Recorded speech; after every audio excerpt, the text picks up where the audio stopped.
Capítulo 42. Meros vapores. Salan despertó al oír un zumbido. Abrió los ojos y se encontró acurrucada en la lujosa cama de la mansión de Sevarial. Se había quedado dormida vestida. El zumbido era patrón en la colcha que tenía al lado. Parecía como si fuera de encaje bordado. Habían corrido las cortinas.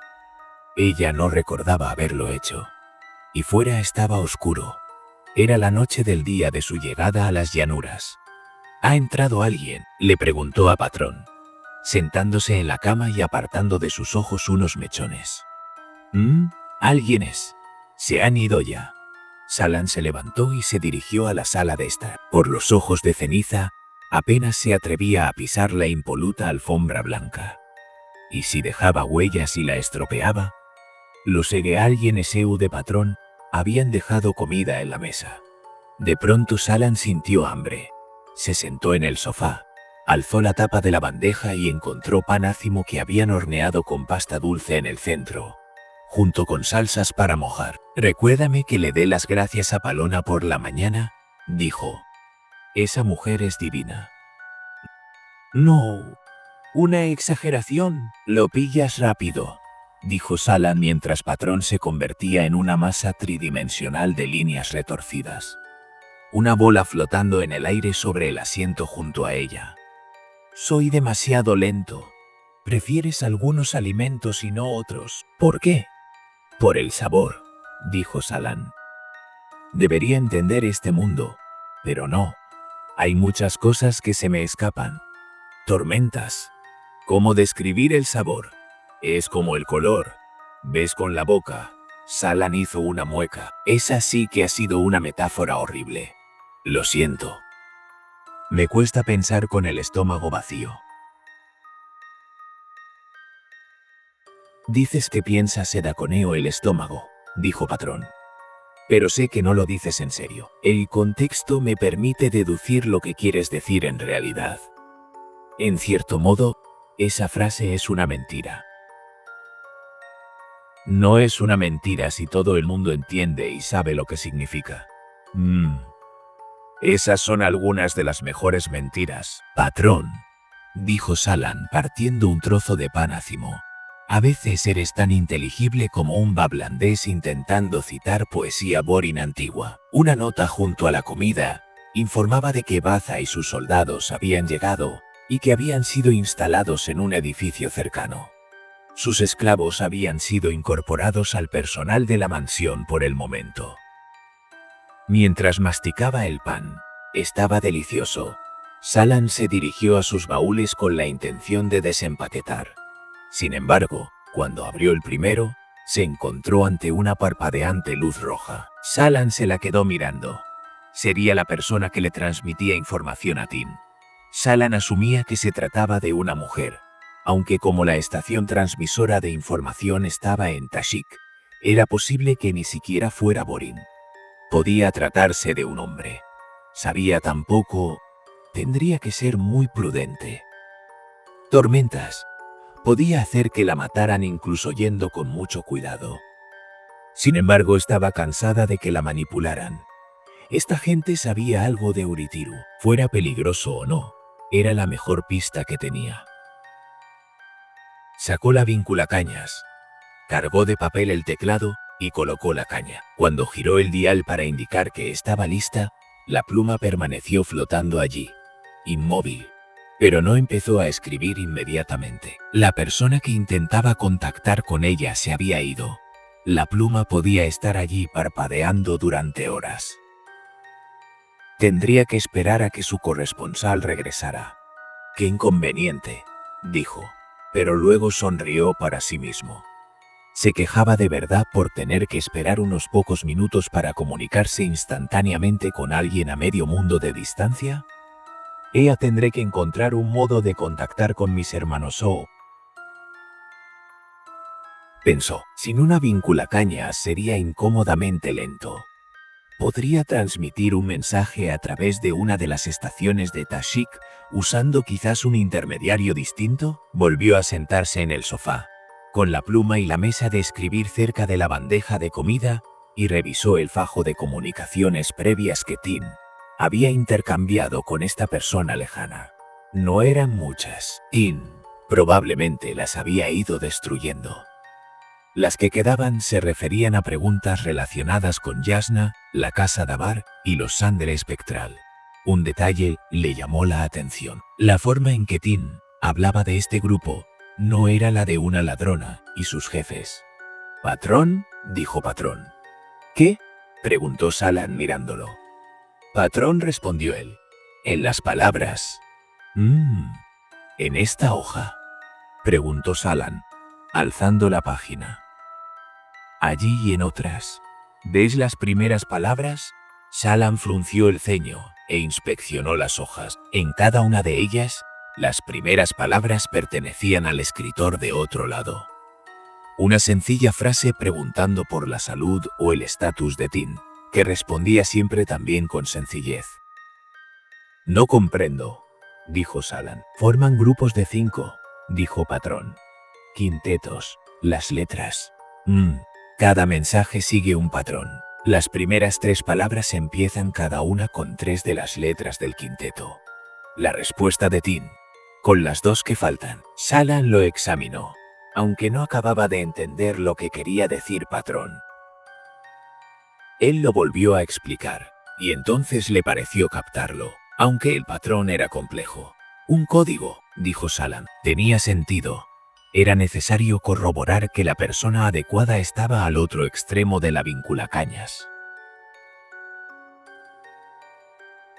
Se ruborizó al darse cuenta de que casi había estropeado esta oportunidad. Si Patrón no lo hubiera visto, o si la vinculacañas hubiera empezado a escribir inmediatamente, Salan se habría descubierto. No podía hacer esto. No podía infiltrarse en un grupo lo bastante hábil y poderoso para eliminar a la propia Yasna. No podía simplemente. Y sin embargo tenía que hacerlo. Sacó su cuaderno de bocetos y empezó a dibujar, dejando que sus dedos se movieran por su cuenta. Necesitaba ser mayor, pero no demasiado. Sería ojos oscuros. La gente haría comentarios y una ojos claros que no conocían se movía por el campamento. Una ojos oscuros, en cambio, sería más invisible. Sin embargo, para la gente adecuada, podría parecer que estaba usando las botas. Cabello oscuro, largo, como su pelo real, pero no rojo. La misma altura, la misma constitución, pero un rostro muy diferente. Rasgos algo ajados, como los de Tin. Una cicatriz en la barbilla, una cara mucho más angulosa.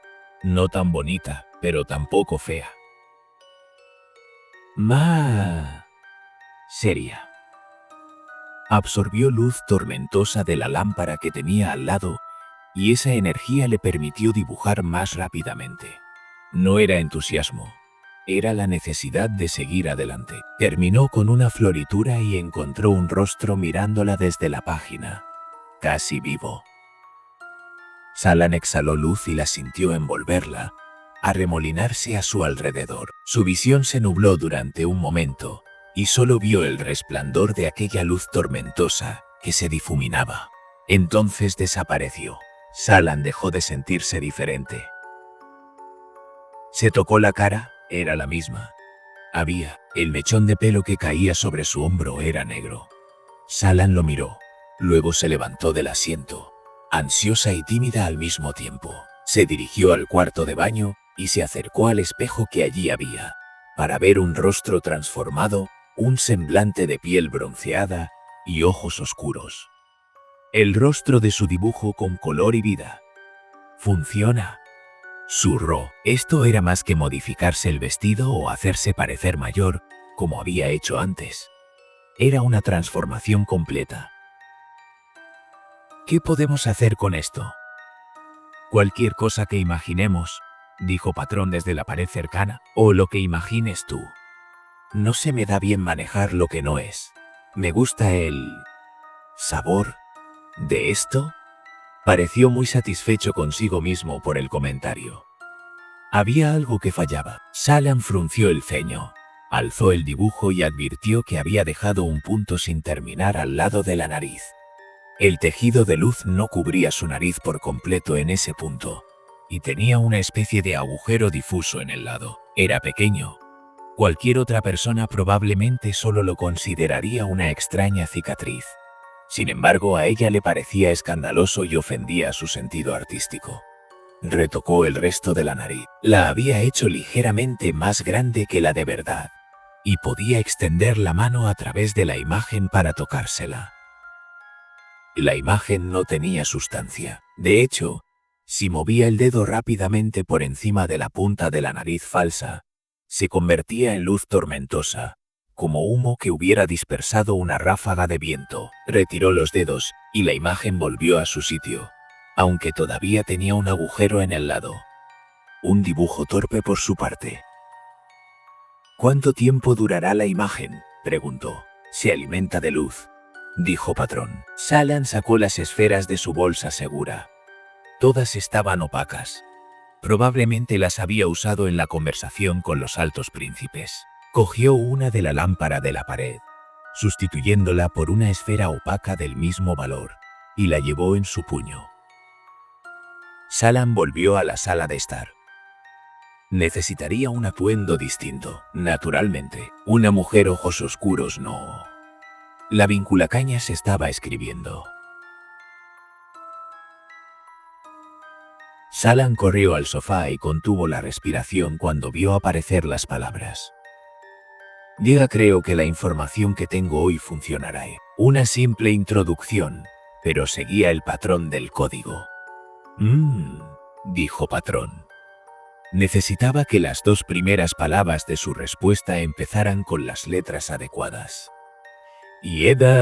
Pero dijiste eso la última vez, Gea, escribió, esperando completar el código. Dea, no te preocupes, escribió el mensajero. Te gustará esto, aunque quizás sea justo de tiempo. ¿Quieren reunirse?, respondió Salan, relajándose y bendiciendo el tiempo que Tin había pasado obligándola a practicar las técnicas de falsificación. Lo había hecho con rapidez, pero las sugerencias de Tin le permitían imitar la escritura más descuidada de la mujer con considerable habilidad. ¿Quieren reunirse esta noche? Tinoa, escribió la caña. ¿Esa noche? ¿Qué hora era? Un reloj en la pared indicaba que era media primera campanada nocturna pasada. Era solo la primera luna, justo después de oscurecer. Cogió la vinculacañas y empezó a escribir. Ya no sé si estoy preparada pero se detuvo. Tin no lo habría dicho así. No estoy listao, escribió en cambio. Dea, insistieron, respondió el corresponsal. Por eso intenté contactar contigo antes. Al parecer la pupila de Yasna ha llegado hoy. ¿Qué ha pasado? No es asunto tuyo, replicó Salan, reproduciendo el tono que Tin había usado previamente en estas conversaciones. La persona al otro lado de la comunicación era un criado, no un colega. Desde luego, escribió la caña, pero quieren reunirse contigo esta noche. Si te niegas, podrían cortar los vínculos. Padre Tormenta. Esta noche, Salan se pasó los dedos por el pelo mientras miraba la página. ¿Podría hacerlo esta noche? ¿Cambiaría realmente algo esperar? Con el corazón desbocado, escribió. Creí que tenía prisionera a la pupila de Yasna, pero la chica me traicionó. Después de lo que pasó con Sí. De todas formas, dudo de que quieran reunirse con una aprendiceo. Dea no tienen otra opción, escribió Salan. Tal vez podría haber creado a su alrededor un tejido de luz que la hiciera parecer Tin, pero no creía estar preparada para hacer algo así. Fingir ser alguien que ella misma se había inventado ya sería lo bastante difícil. Pero, ¿imitar a una persona concreta? La descubrirían con toda seguridad. Voy, escribió el mensajero. Salan esperó. En la lejana Tashik, el mensajero estaría sacando otra vinculacañas y actuando como intermediario ante los sangre espectral. Salan se entretuvo mientras comprobaba la esfera que había traído del cuarto de baño. Su luz se había reducido al mínimo. Mantener este tejido de luz le exigiría llevar encima un puñado de esferas infusas.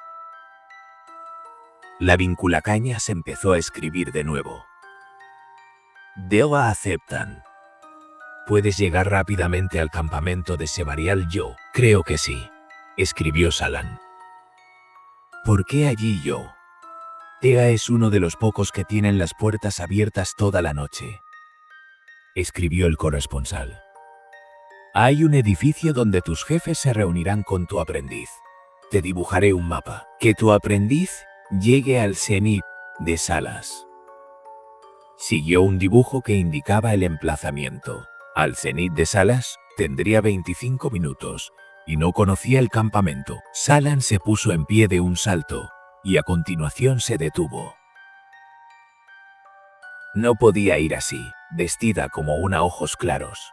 Corrió al baúl de Tin y empezó a buscar ropa. Unos minutos después, se plantó delante del espejo, vestida con unos pantalones marrones soldados, una camisa blanca y un fino guante en su mano segura.